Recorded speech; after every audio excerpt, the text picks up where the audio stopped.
Welcome to the Trail and Ultra Running Training Podcast. My name is Will Frantz, and I'm here to help you improve your training so you can have more fun out on the trails.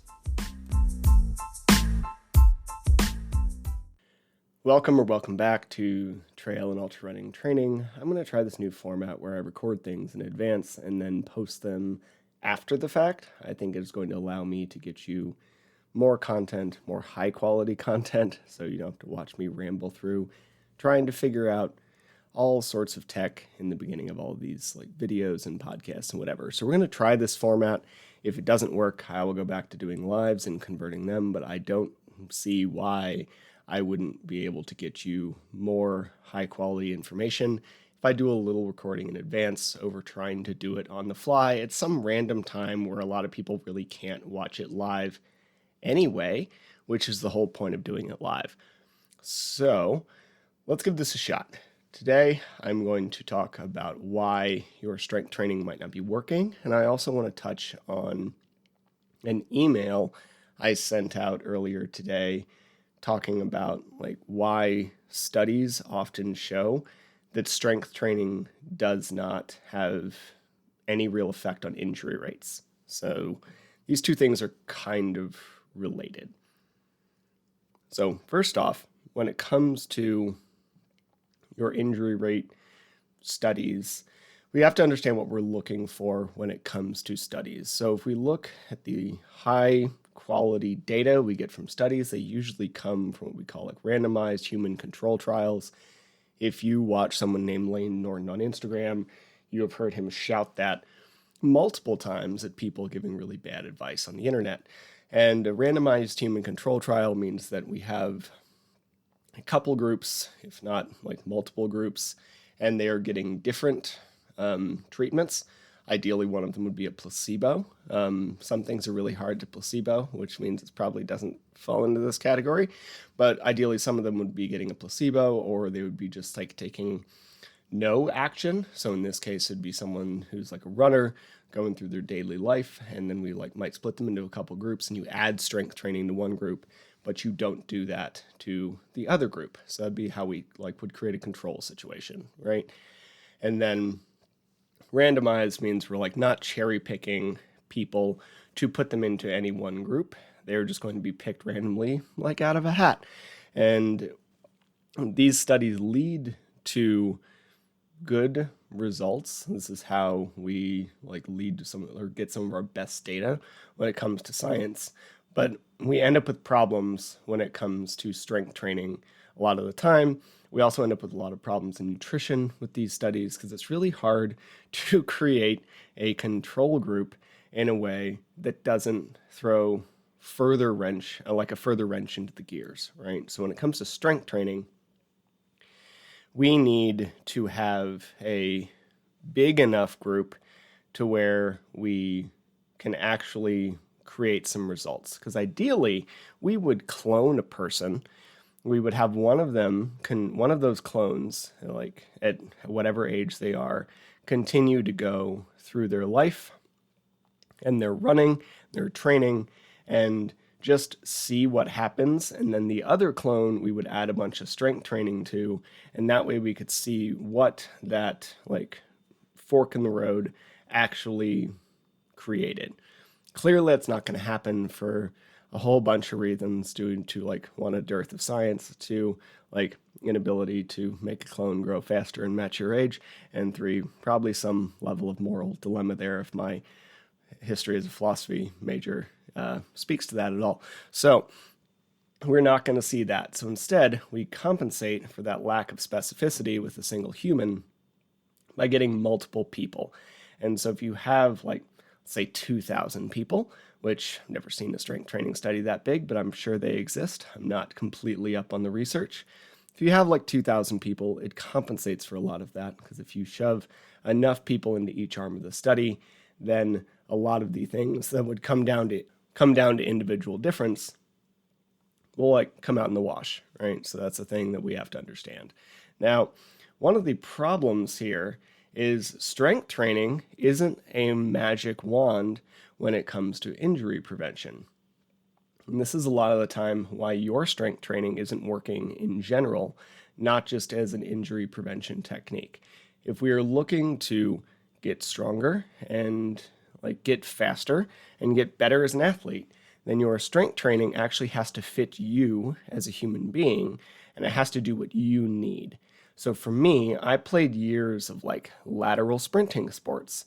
So my glute med, the side of my butt, my external rotators of my hip do a really good job. They're pretty strong.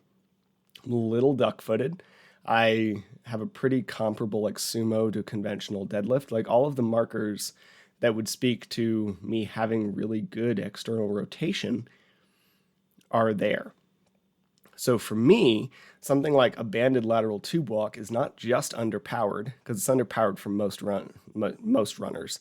If you run up mountains for fun or trying to push your marathon as fast as you can, a tiny piece of rubber band is probably not actually going to make you a lot stronger.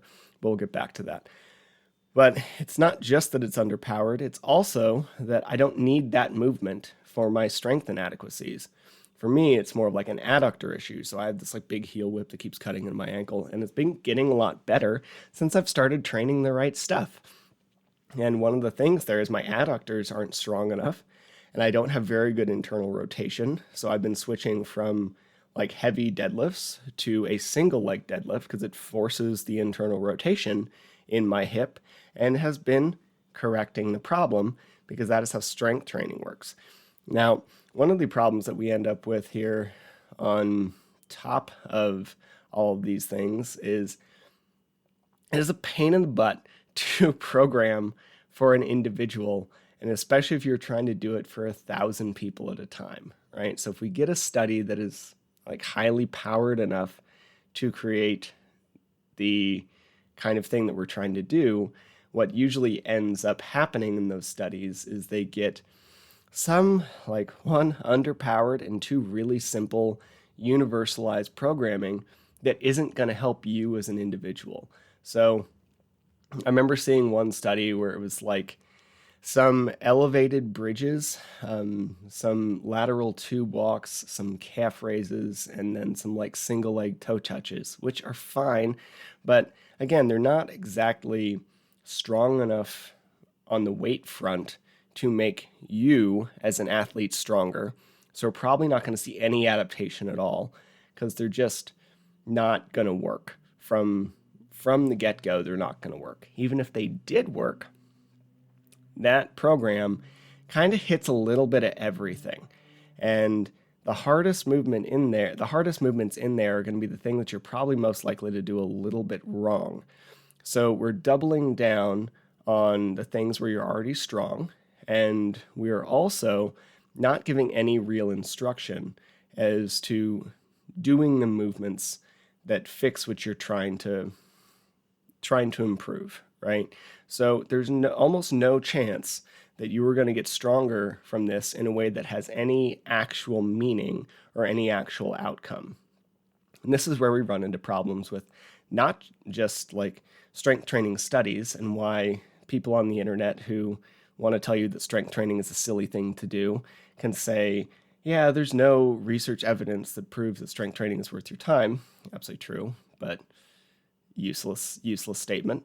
It's like me saying there's, no research evidence saying a whole host of things that are silly. It's just unnecessary. So even though there's no research evidence, it's also why we often don't see personal progress when it comes to strength work, because we pick up some random statement off the internet or pick some random program off the internet and we follow it, and it may or may not be helping you.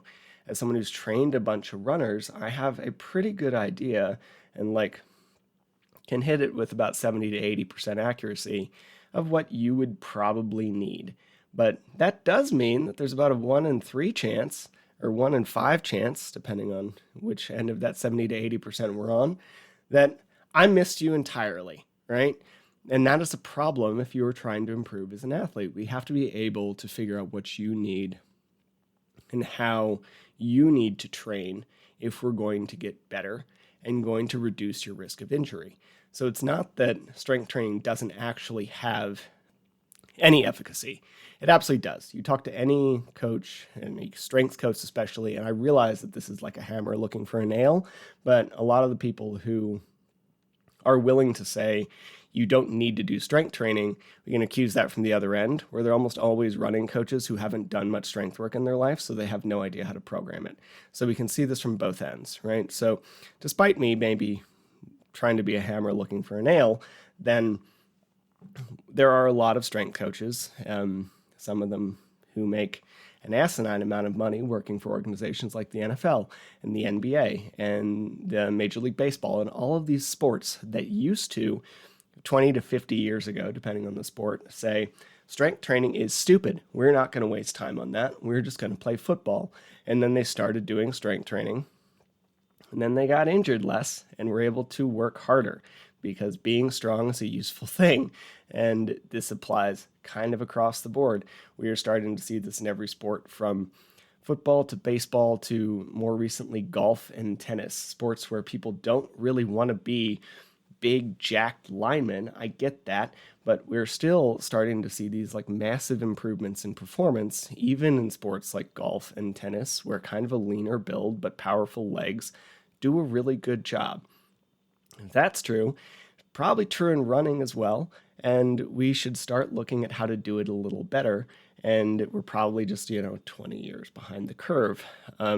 So strength training, yes, there is no evidence that really shows that it is an injury prevention tactic, because making that study would be a nightmare.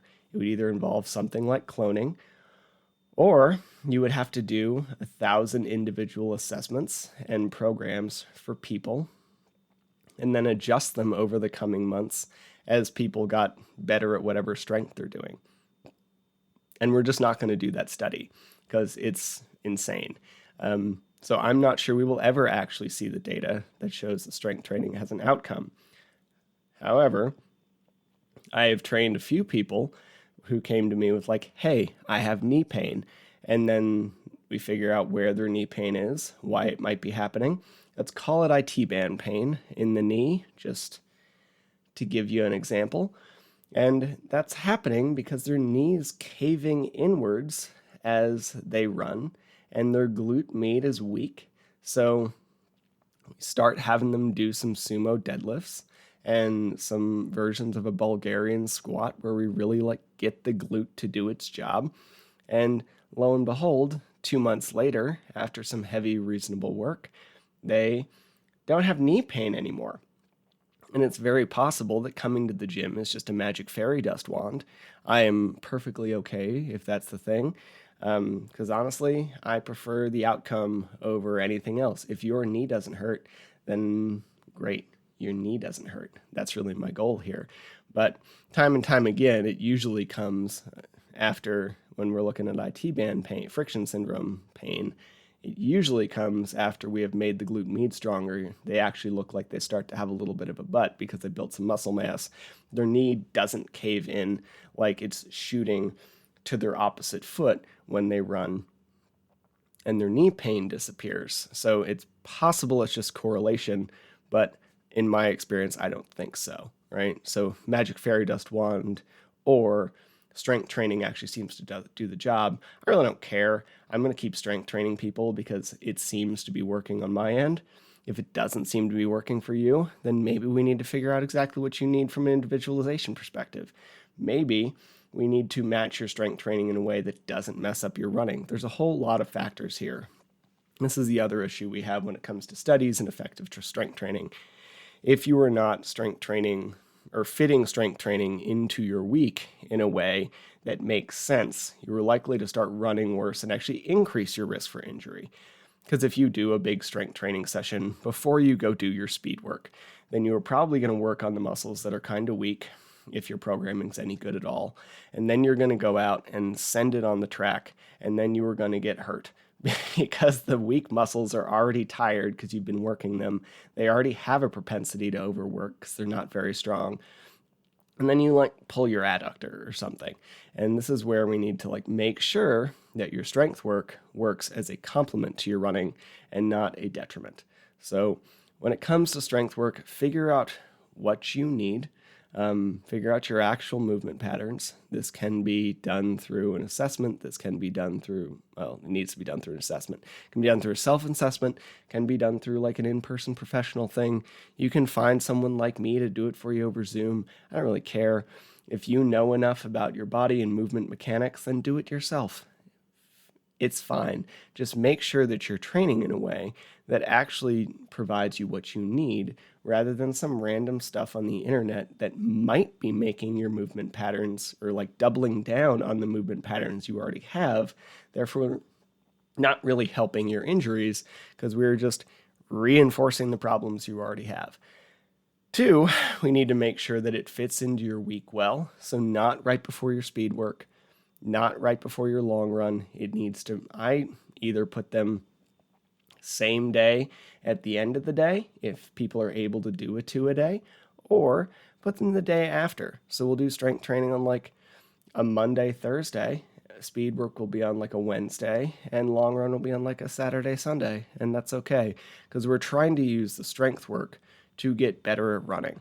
We're not trying to use the strength work to become a competitive power lifter where the weight on the specific weight on the bar matters, right? So it doesn't matter how much weight you move in the gym. It matters how much effort you put in the gym. And you can put in a good amount of effort with a lot less weight, and you'll still get stronger because your muscles don't know what 100 pounds feel like. They know what, oh God, that was really hard, and my leg feel like it's about to fall off. Feels like, right? And you don't need to go that hard to create results, but you get the point. Now, in addition to placement in your week, we also need to have placement throughout your running calendar. So doing really heavy squats in the month before your race is just like asking to get hurt. It's a bad idea because it's a bunch of stress on like bones, tendons, ligaments. It's a lot of stress on your nervous system, like your peripheral nervous system. You get kind of fatigued, and we're not able to put as much output for running. We just aren't able to recover as well either. And especially as we like crank up volume into peak week, you really don't want to be putting even more stress on your tendons and ligaments. And I realize that there's this big push now to do heavy strength work for runners in this like 3 to 6 rep range. And I think that is fantastic because I agree, you need to do that. It will make you stronger. It will make your connective tissue stronger. It's a really good thing to do.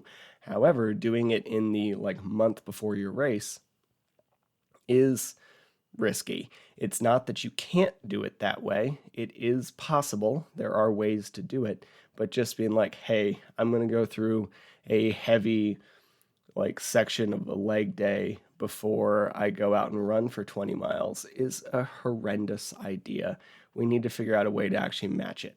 So figure out what you need from an individualized programming perspective and make sure that it actually fits. Then we need to figure out where it fits in your week and then figure out where that fits in your year so that we actually program appropriately. Hope that makes sense. That might be why strength training isn't providing results for you. And it also is why we often see studies that don't really show the results that we might see in the field. So hope it makes sense. I'm going to head out, and I hope you have a great day. I'll be back soon with another one. Thank you for listening to the Trail and Ultra Running Training Podcast. Honestly, I'm still surprised and honored that anybody wants to hear what I have to say, so thank you.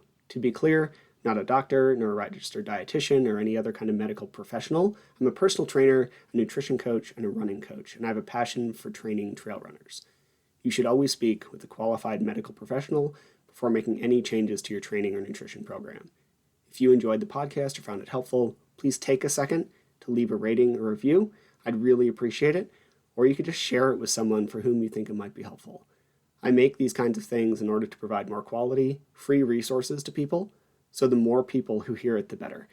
If you want more of this information, please head to the Trail and Ultra Running Training group on Facebook, where we discuss all aspects of training so you can have more fun doing the sport that you love. Thank you again for listening.